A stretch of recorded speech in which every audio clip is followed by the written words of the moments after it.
ওই জিন্দেগির জন্য আমাদের অগ্রসর হইতে হবে ভাই। যে কথা বলতেছিলাম হযরতে মূসা আলাইহিস সালামের আলোচনা আপনাদের মাঝে করতেছিলাম, মনে আছে নাকি? কথা বলেন, মনে আছে সবার? হযরতে মূসা আলাইহিস সালামকে হযরতে খিদর আলাইহিস সালাম বলেন, ক্বালা ইন্নাকা লান তাসতাতিউ মাইয়া সাবরা, আপনি তো আমার সাথে ধৈর্য ধরে থাকতে পারবেন না। হযরতে মূসা আলাইহিস সালামের কাছে আবার খিদর আলাইহিস সালাম বললেন, ওয়া কাইফা তাসবিরু আলা মা লাম তুহিত বিহি খুবরা। পড়েন আল্লাহু আকবার। হযরতে খিদর আলাইহিস সালাম একজন নবী, একজন রাসূল। সেই হযরতে মূসা আলাইহিস সালামকে বলতেছেন, যে সম্পর্কে আপনার জ্ঞান নাই আপনি সেই সম্পর্কে কিভাবে ধৈর্য ধরে থাকবেন?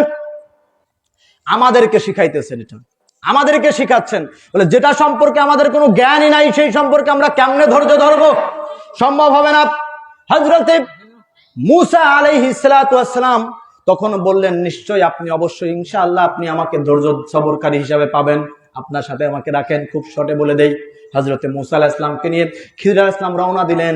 একটা নদী পার হলেন, একটা ডিঙ্গি নৌকায় করে, নদী পার হওয়ার পর ওপারে গিয়ে সেটাকে ছিদ্র করে দিলেন। কোরআন শিখাচ্ছে, সূরা কাহাফের মধ্যে সম্পূর্ণ আলোচনা এসেছে। কি করলেন? ফুটো করে দিলেন। হযরতে মূসা আলাইহিস সালাম বলেন, আপনি তো অন্যায় কাজ করলেন, ওরা আমাদেরকে এই নদীটা পার করে দিল আর আপনি তাদের ক্ষতি করলেন, আপনি এই নৌকাটাকে ফুটো করে ঠিক কাজ করেন নাই। হযরতে খিদর আলাইহিস সালাম বলেন, আমি তো বলেছিলাম আপনি আমার সাথে ধৈর্য ধরে থাকতে পারবেন না। মূসা আলাইহিস সালাম বললেন, আমার ভুল হয়ে গেছে, আমার আর হবে না, ইনশাআল্লাহ চলেন। হযরতে খিদর আলাইহিস সালাম সামনের দিকে আগাইতেছেন। কিছু দূর যাওয়ার পরে একটা বাচ্চা ছেলের সাথে দেখা হলো, খেলতেছিল। সেই খেলার ছলে সেই ছেলেটাকে হযরতে খিদর আলাইহিস সালাম হত্যা করে ফেললেন, মেরে ফেললেন। কুরআন বলতেছে, এটা শিখাইতেছেন কে? বর্ণনাকারী কে? বলেন না, এই বর্ণনাকারী কে? এটা দুনিয়ার কারো বানানো কিস্সা কাহিনী? এই কাহিনীটা কে বানাইছেন? আল্লাহ বানাইছেন কোরআনের মধ্যে। তখন কি করলেন? ওই সন্তানটাকে মেরে ফেললেন। মূসা আলাইহিস সালাম বলে, এটা কোনো কাজ করলেন? একটা নিষ্পাপ শিশুরে আপনি মেরে দিলেন, ও কি দোষ করছিল? হযরতে খিদর আলাইহিস সালাম বলেন, আমি আগেই বলেছি আপনি আমার সাথে ধৈর্য ধরে থাকতে পারবেন না। বলে, ইনশাআল্লাহ এরপরে যদি আমি আবার কোনো প্রশ্ন করি তাহলে আমাকে আপনার কাছ থেকে তাড়াই দিয়েন। সামনের দিকে গেলেন, যাওয়ার পরে একটা জনপদের মধ্যে ঢুকেছেন। সেই জনপদের মধ্যে ওরা প্রচন্ড ক্ষুধার্ত, অনেক মানুষের কাছে খাবার দাবার চাইলেন, কিন্তু কেউ তাদের সাহায্য করে নাই, খাবার দেয় নাই। একটা পর্যায়ে গিয়ে দেখলেন একটা ঘর, একটা বিল্ডিং, একটা ঘর, সেটা ভেঙে পড়ে যাইতেছে। হযরতে খিদর আলাইহিস সালাম মূসা আলাইহিস সালামকে বললেন, চলেন এই ঘরটাকে সোজা করে দেই। ঘরটা বাঁকা হয়ে গেছে, তখন ঘরটাকে ওরা পিঠের উপরে করে ঠেলে সেই ঘরটাকে দাঁড় করায় দিলেন। দাঁড় করায় দিয়ে সেখান থেকে চলে আসছেন। হযরতে মূসা আলাইহিস সালাম গেছেন খেপে, একটু রাগী ছিলেন, উনি জালালি ছিলেন। তো মূসা আলাইহিস সালাম বলেন, একটা কাজ করলেন, এতগুলো মানুষের কাছে আমরা খাবার চাইলাম, ক্ষুধার্ত আমরা, একটা লোক খাইতে দিল না। এই যে উপকারটা করলাম, উপকারের বিনিময়ে আপনি বলতে পারতেন না আমাদের কাছে খাবার দেন? এটা কাজ করলেন? হযরতে খিদর আলাইহিস সালাম বললেন, ক্বালা হাযা ফিরাকু বাইনি ওয়া বাইনিকা, এখান থেকে আপনার এবং আমার মধ্যে পার্থক্য সৃষ্টি হয়ে গেল, আলাদা হয়ে গেলেন, আর আপনাকে সাথে রাখতে পারবো না। কেন? কারণ আপনি প্রশ্ন করতেছেন। উনি ওনাকে সাথে নেওয়ার আগে বলেছিলেন, আপনি আমার সাথে থাকবেন কিন্তু আমার কাজের কোনো প্রশ্ন করা যাবে? কথা বলেন, প্রশ্ন করা যাবে? যখন আল্লাহ ওয়ালাদের কাছে যাবেন, ওনাদের কাজ দেখে কখনো প্রশ্ন করা যাবে না, কারণ ওই কাজের মধ্যে হাকিকত লুকায় রেখেছেন কে? সবাই বলেন, হাকিকত লুকায় রেখেছেন কে? প্রত্যেকটা কাজ আপনার দৃষ্টিতে দেখে মনে হবে কাজটা ঠিক না, কিন্তু ওই কাজটা ঠিক, ওর মধ্যে হাকিকত রেখেছেন আল্লাহ রাব্বুল আলামিন ওনার বন্ধুদের মাধ্যমে। এইবারে হযরতে মূসা আলাইহিস সালামের ভিতরে তো শুধুমাত্র ঘুরপাক খাইতেছে কি, তিনটা কাজ উনি করছেন, একটা কাজও তো ঠিক করে নাই। তো এই লোক কেমনে দুনিয়ার সব থেকে জ্ঞানী লোক হয়? ব্যাপারটা বুঝতেছেন? বলে, নদীটার দিয়ে পার হওয়ার পরে নৌকা দিল ফুটো করে, একটা বাচ্চা ছেলে, জীবিত ছেলেটারে ধরে দিলে মেরে ফেললেন।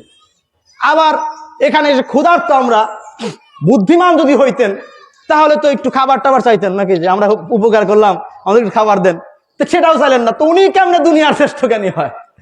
মূসা আলাইহিস সালামকে খিদর আলাইহিস সালাম বললেন, আপনার সাথে আমার এখান থেকে পার্থক্য, আপনি আপনার রাস্তায় চলেন, আমি আমার রাস্তায় চলি, কিন্তু শোনেন, আপনার ভিতরে যে প্রশ্নগুলো তৈরি হয়েছে, প্রশ্নের জবাব যদি না দেই তাহলে তো চলবে না, ভিতরে একটা তোলপাড় সৃষ্টি হবে না, প্রশ্নগুলো তো ক্লিয়ার হইলাম না, কেমনে সে জ্ঞানী হলো?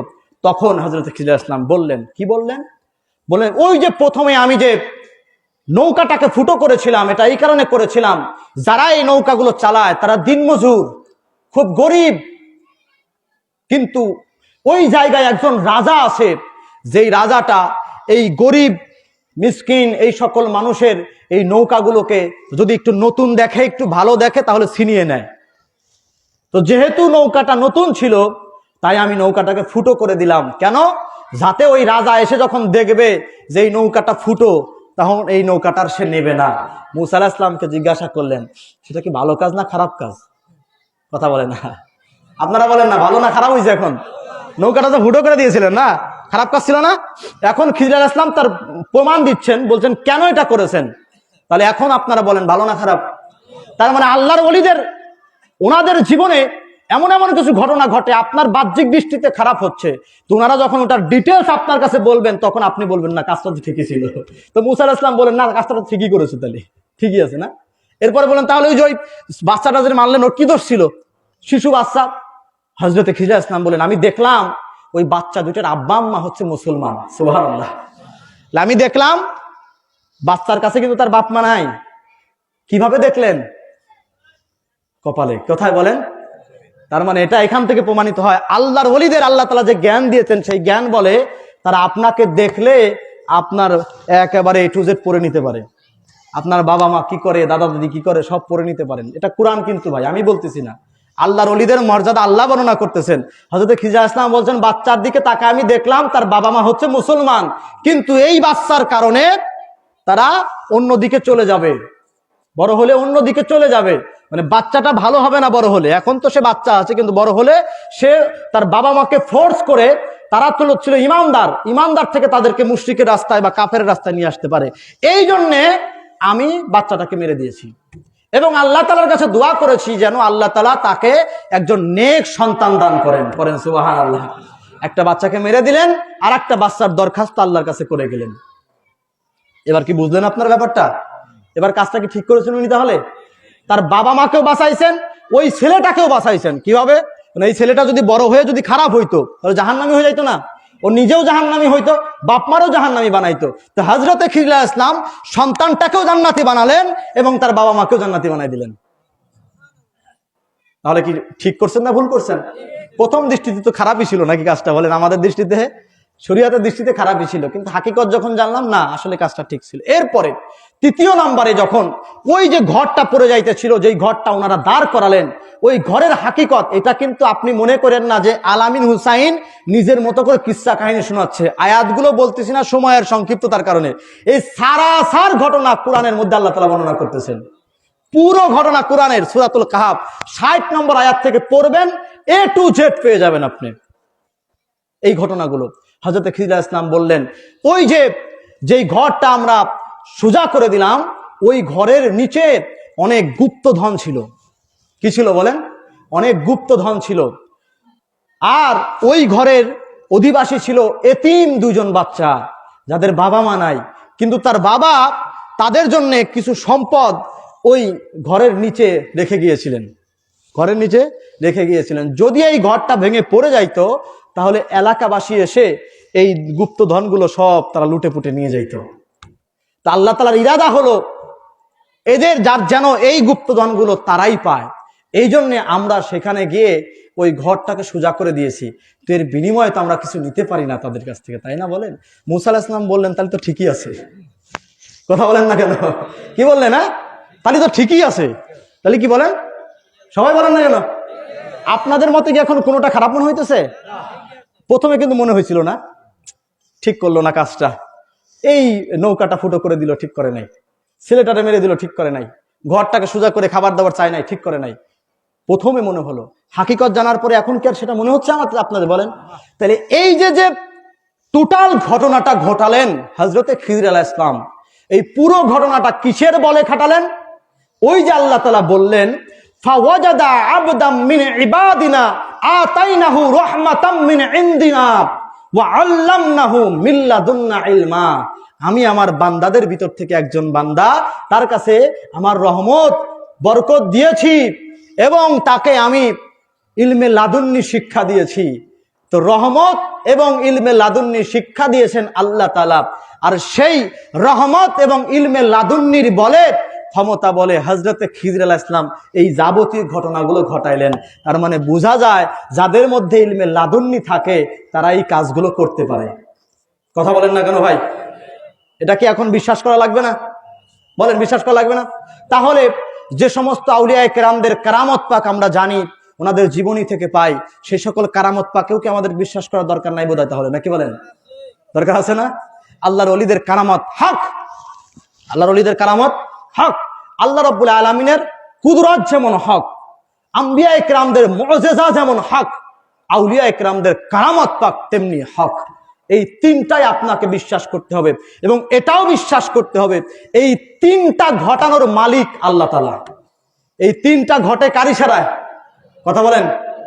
কুদরত আল্লাহর ইশারায়, মুআজিজা আল্লাহর ইশারায়, কারামত পাক আল্লাহর ইশারায়। তিনটাই কার ইশারায়? আচ্ছা বলেন, নবীদেরকে ক্ষমতা দিয়েছেন কে? সবাই বলেন। আউলিয়া কেরামদের ক্ষমতা কে দিয়েছেন? আল্লাহ। ক্ষমতা দিয়েছেন আল্লাহ তাআলা, ওনারা সেই ক্ষমতা খাটিয়ে কাজগুলো করতেছেন। বিশ্বাস করতে কি সমস্যা হবে? খুব মনে হয় সমস্যা হওয়ার কথা না, নাকি বলেন? কারণ যেহেতু আল্লাহ তাআলা দিয়েছেন না, আল্লাহ তাআলা দেওয়ার পরে সেই ক্ষমতায় যদি কেউ কোনো কাজ করে আর আপনি যদি সেটা অবিশ্বাস করেন, তাহলে তো মূলত পক্ষে তার প্রতি অবিশ্বাসটা হলো না, অবিশ্বাসটা তো আল্লাহর প্রতি চলে যায় না? ক্ষমতা দিয়েছেন কে? উনি কি দিতে পারেন না যাকে খুশি তাকে? কথা বলেন না, যাকে খুশি তাকে দিতে পারেন না? আপনারা দিতে পারেন না?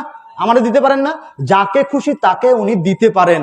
এখন দেওয়ার পরে উনি যে কাজটা করলেন, আপনি যদি বলেন যে না আমি এটা কোনোভাবেই মানতে পারবো না, এটা কেমনে সম্ভব, যদি এই কথাটা বলেন, তাহলে তো ভাই ব্যাপার হচ্ছে আপনি তো উনার উপরে প্রশ্নটা তুলতেছেন না, প্রশ্ন তো আল্লাহর উপরে তুলতেছেন।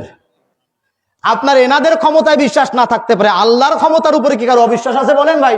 তা আল্লাহ তাআলা যাকে খুশি তাকে দিয়ে যে কোনো কিছু করাইতে পারেন, এতে কোনো সন্দেহ নাই। আউলিয়া ইকরাম যে বাংলার জমিনে এসেছেন, অসংখ্য কারামত পাক দেখিয়ে দেখিয়ে মানুষকে ইসলামের রাস্তায় দাওয়াত দিয়েছেন। অসংখ্য কারামত পাক মানুষকে দেখিয়ে দেখিয়ে ইসলামের পথে এনেছেন। হুজুরে গাউসে পাকের অসংখ্য কারামত পাক রয়েছে, কারামত দেখিয়ে মানুষকে ইসলামের পথে এনেছেন। খাজা মঈনুদ্দিন চিশতি রাহমাতুল্লাহ আলাইহি ভারতের জমিনে এসেছেন, অসংখ্য কারামত পাক দেখিয়ে মানুষকে ইসলামের পথে এনেছেন না বলেন? তো ব্যাপার হচ্ছে এখন যদি কেউ বলে হযরতে খাজা মঈনুদ্দিন চিশতি রাহমাতুল্লাহ আলাইহির জীবনীতে আমরা পেয়েছি আনা সাগরের পানি উনি একটা ঘটির মধ্যে আটকাই ফেলছিলেন। শোনেন না আপনারা? এটা আমাদের উপমহাদেশের ঘটনা না? আনা সাগরের পানি একটা ঘটির মধ্যে আটকাই ফেলছিলেন। তো ব্যাপার হচ্ছে এখন কেউ যদি এসে প্রশ্ন করে এইটা কেমনে সম্ভব, এই আনা সাগরের পানি একটা ঘটির মধ্যে আটকানো কেমনে সম্ভব, আপনি যদি আমারে প্রশ্ন করেন, আমি কি জবাব দেব জানেন? আমি জবাব দেব এটা, যদি আমি জানতাম, আমি আলামিন যদি জানতে পারতাম যে খাজা মঈনুদ্দিন চিশতি রাহমাতুল্লাহি আলাইহি আনা সাগরের পানি কিভাবে ওই ঘটির মধ্যে ঢুকাইছেন, তাহলে আমি আলামিন আপনার এখানে থাকতাম না, আমি ওই পদ্মা নদীর সব পানি একটা গ্লাসের মধ্যে ভরে ফেলতে পারতাম। কথা বলেন না কেন? যদি আমি জেনেই যাই যে এটা কোন পদ্ধতিতে করা লাগে, তাহলে আমি আপনার সামনে থাকবো? বলেন, আমি তো আপনার সামনে থাকবো না। তো আপনি যে প্রশ্নটা করলেন যে এটা কেমনে সম্ভব, আমি বলবো কেমনে সম্ভব এটা আমরা জানি না, বিদায়ী তো আমরা সাধারণ মানুষ, আর ওনারা এটা জানেন বিদায়ী তো ওনারা আল্লাহওয়ালা। এখানেই তো পার্থক্য ভাই, না?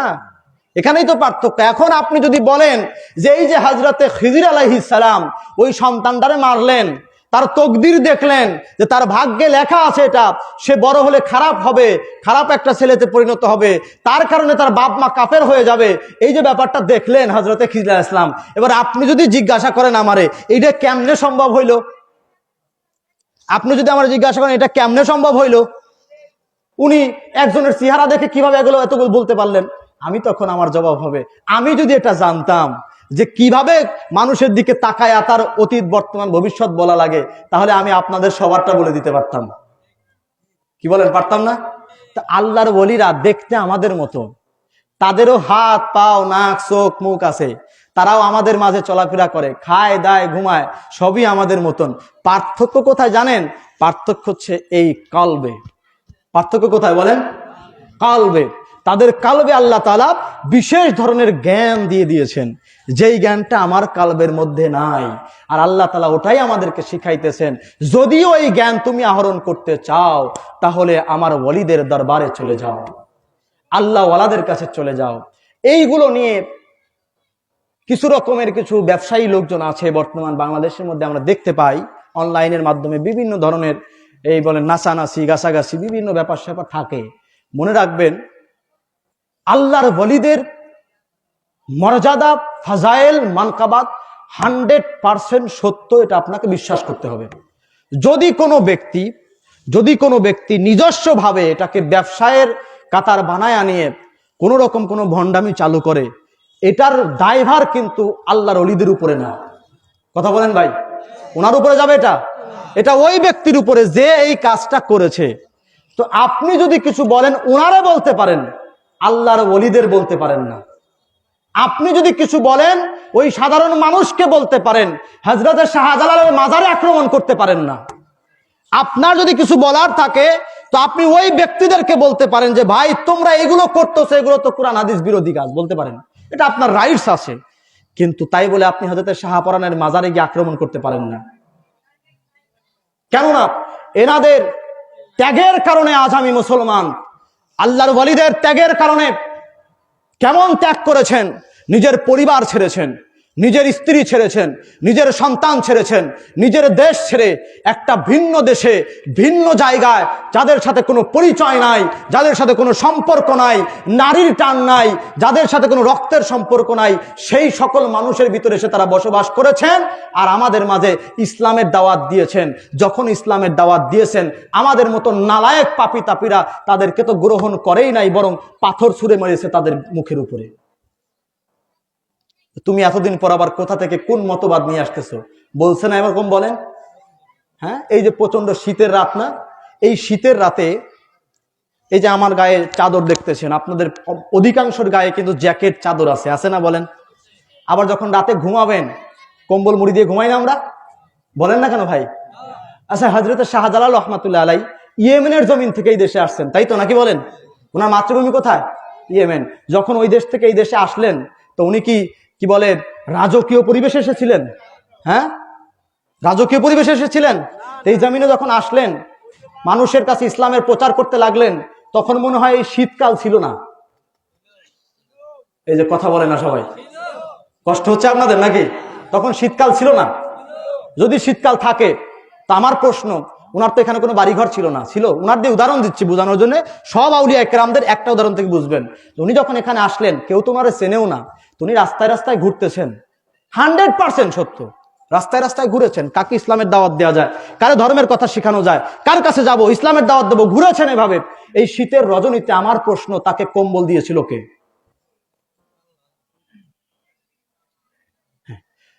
আমি কি বুঝাইতে পারতেছি আপনাদের যে এই শীতের রাতে ওনাকে কম্বল কে দিয়েছিল? দিয়েছিল কেউ? এই যে কথা বলে না, একটু জবাব দেন ভাই, দিয়েছিল কেউ? যদি না দেয় তাহলে এই শীতের রাতে উনি কি করেছিলেন? কোথায় থাকতেন? সিলেটের জমিনে। আমি সিলেটের জমিনে গিয়েছি, পাহাড়ি এলাকা। এই শীতের মধ্যে যে বাতাস ওখানে ছাড়ে ওই পাহাড়ি এলাকায়, আপনি দাঁড়ায় থাকতে পারবেন না জামা কাপড় ছাড়া, এত কঠিন জায়গা। সেই জায়গাতে এই শীতের মধ্যে ইসলামের দাওয়াত দিয়েছেন। মানুষের কাছে যখন এসেছেন, আমাদের মতো নালায়েকদের কাছে যখন ইসলামের দাওয়াত নিয়ে এসেছেন, আমরা তাদেরকে পাগল বলে খেদাই দিয়েছি। জায়গা পায় না এই জনপদের মধ্যে, চলে গিয়েছে পাহাড়ের চূড়ায়।